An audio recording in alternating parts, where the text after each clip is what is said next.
Hello, everybody. So this is my 3-week update from getting home from CogFX. I'm sitting here in front of a very bright, sunny window at my quaint little apartment. My car's parked out there, and the sun is shining off and creating this super intense glint, like a super hard sunspot that's shining right into my eye, and it does not hurt. I continue to be super just shocked at how good I'm doing. But I don't want to get ahead of myself because I actually wrote some notes over here and I'm going to try to stick with those. So it's a 3-week update. I had planned on doing a 2-week update because when you leave the clinic, they tell you to go home and rest and to not do any of the exercises, to just totally relax for 2 weeks. And so I planned on making this video at 2 weeks. Why didn't I? I didn't because when your brain is like in offline mode for 8 months, and then you go to this clinic and then your brain comes back online and then you come home, one of the things that happens is that your brain is so active, and it's active for the first time in a long time. And so honestly, it's been a lot to manage, like regular everyday life. My list of things to do, my to-do list, before I went to CogFX, I learned to keep my to-do list to like 3 things. And I'm not exaggerating. Sometimes my to-do list would be wake up at 10 a.m., make breakfast, read a book. That would be my list for the entire day. Because remember, I was unemployed. So, there were other days when maybe I could have 3 or 4 things on my list. But yeah, and so I adapted my list to match what I knew I could do. And now coming back, suddenly I'm just like, 3 things. I can do 15 things a day. I can do 20 things a day. Like, holy shit. The sky's the limit. And so honestly, I've had a hard time like figuring out what to do. My son was like, it sounds like you have ADHD. And I was like, no, I don't have that. It's just my brain's back online. And since, even though I am learning how to become a realtor, and there's tons of things to do with that, it's just also just like there's so much room to run now. It's like it's a wild horse in a great big open field. And my brain is just like, how many directions can we go in? We can now go in any direction. Oh my God. So yeah, it's been honestly kind of hard to focus on just one thing. And it is the most attention deficit I felt probably in my entire life. But I don't mind it. It's been great. It's been great to have a functioning brain again. So hopefully that also like helps explain, like if you had any questions, like if you watch previous videos and then you're jumping to this one and you're like, oh, I wonder if he actually stayed feeling better once he got home. Spoiler alert. Yes, I did. I describe my symptoms now as being 99% gone, and the 1% that happens where it's symptomatic is it's so nothing. It's just nothing. It's crazy. And then I would also say that I can really tell, like when I'm sleeping poorly, which is purely just out of stupidity, not because of insomnia, just like, oh, my brain's going a million miles an hour. I want to stay up and research something, or there's a cool show on Netflix, then I will stay up and watch that way more than I should. So I can tell that the next day, well, let's just say sleep is probably the most important thing you can do. It doesn't matter how many hours I sleep. It matters when I go to sleep and the quality of that sleep and the stability and regularity of sleeping patterns.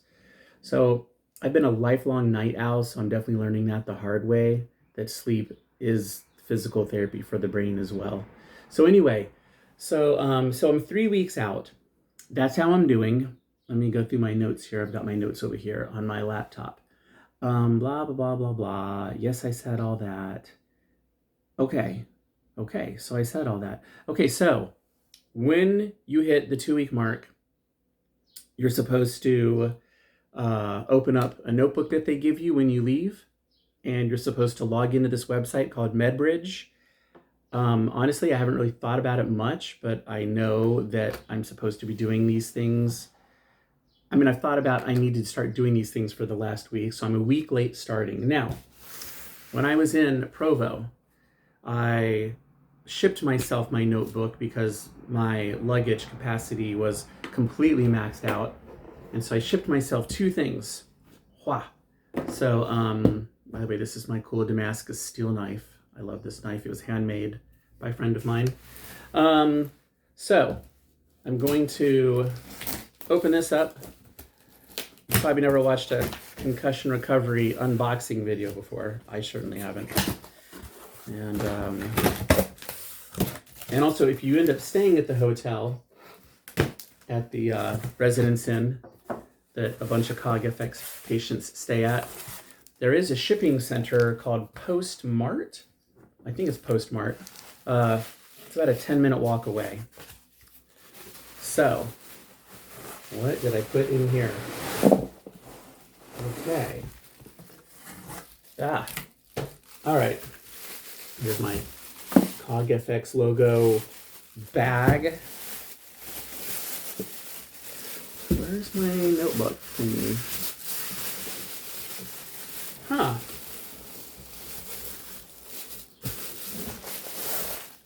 There it is. Okay. So there's 2 things in here. One of them that I'm actually not supposed to start yet is this. And this is a box that was put together by someone that works upstairs in the cognitive department. So there's many different departments at Cognitive FX. This one is called the Cognitive Efficiency Tool. One of the main people up there who works in cognitive, she put this together. Her name is Katie. I'm sure she's a doctor. I'm sorry, I don't know your last name. Let's call her Dr. Katie. Anyway, she created a sort of like a whole separate box. I call this Cognitive in a Box. Haven't even opened it yet, but I have had it opened by staff there on site. And I'm very excited to dig into this. On the side, it says those things. And then on the other side, it says these things. And I'm not going to open it yet because I have been told, for now, this isn't where I start. But anyway, here's Cog in a Box by MindSpark, MYNDSPARK. And I'll be getting into this later and doing videos featuring just this. But, and I am going to double check that. I'm like, are you sure I can't start Cog in a Box earlier than that? We'll see. But this is the folder, okay? And in this folder, let's see. Oh, okay, here we go. All right, so it's got like my near far chart stuff that I should be doing. Near far was really challenging for me. And near far, basically, it's like, here, I will show you. So in near far, I would look at this, and then this would be further away on the wall. And so I would have it like this. I think this would be like maybe 3 feet away. And I would read like the top left letter here, and then the top left letter of the one far away. And then you do as many as you can going across. So basically, what you do when you're at home, when you get back, is you go through different exercises.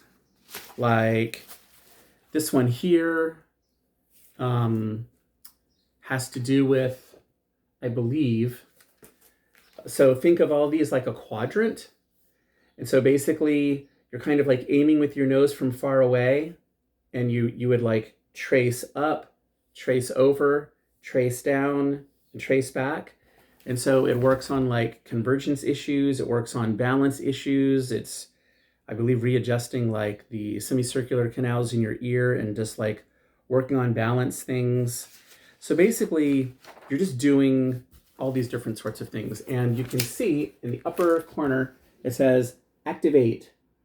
Okay, so their whole thing, I didn't even see this. Look at that. That is adorbs. That is hilarious. I'm gonna put that on my laptop.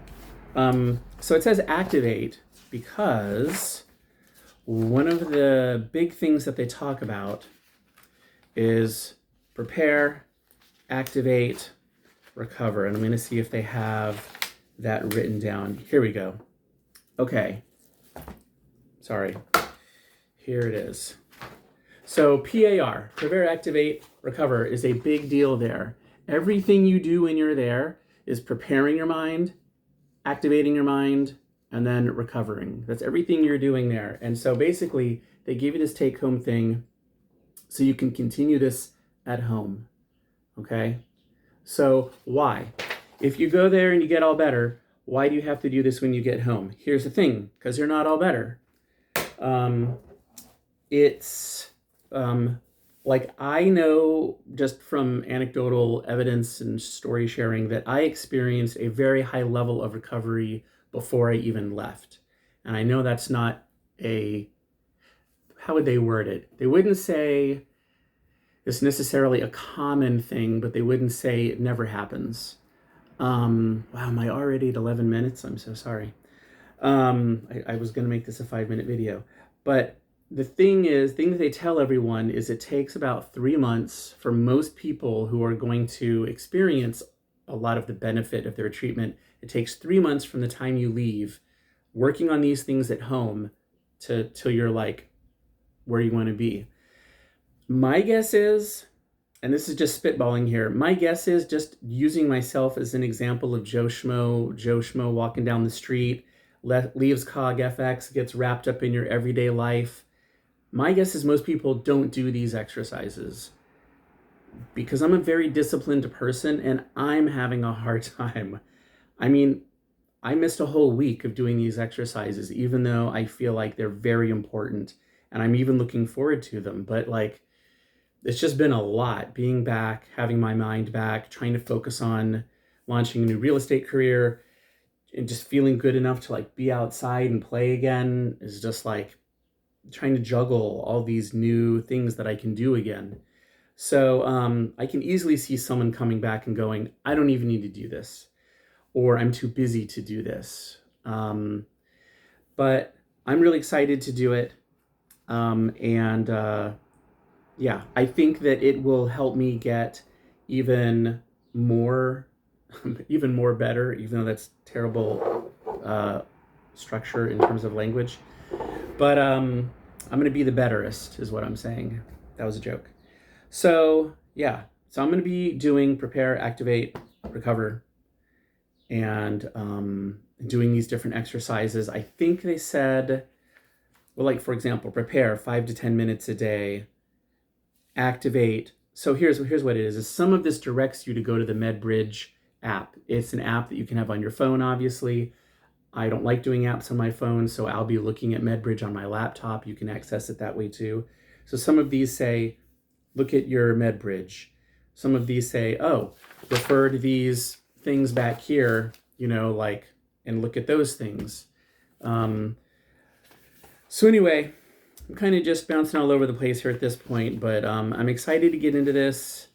I've got to get disciplined with it, and I'm very excited to start. And that, I believe, is the end of my video. If you have any questions about Cognitive FX, please feel free to post a comment below, and I will respond. Yeah, and that's it for now. Okay, bye.